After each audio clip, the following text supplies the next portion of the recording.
ગાંધીનગરમાં રાજ્ય સરકારની આજે મહત્વપૂર્ણ કેબિનેટ બેઠક યોજાઈ હતી।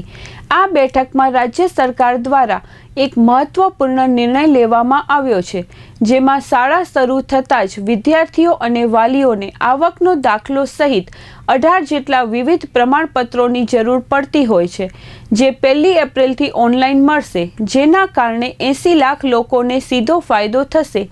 પ્રવક્તા મંત્રી જીતુ વાઘાણીએ જણાવ્યું હતું કે આજે યોજાયેલી રાજ્ય કેબિનેટ બેઠકમાં મુખ્યમંત્રી ભૂપેન્દ્ર પટેલના નેતૃત્વમાં એક મહત્વપૂર્ણ નિર્ણય લેવામાં આવ્યો છે।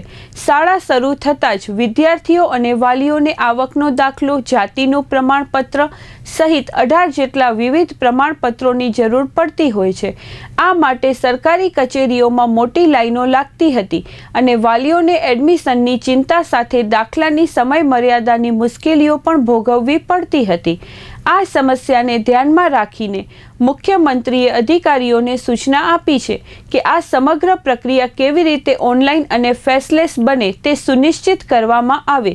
તેના પરિણામે 70 થી 80 લાખ પરિવારને સીધો લાભ મળશે અને લોકોને અલગ અલગ સરકારી કચેરીઓમાં દોડવું નહીં પડે। આગામી 1 એપ્રિલથી વિવિધ યોજનાઓના દાખલા અને પ્રમાણપત્રો ઓનલાઈન મળતા શરૂ થઈ જશે।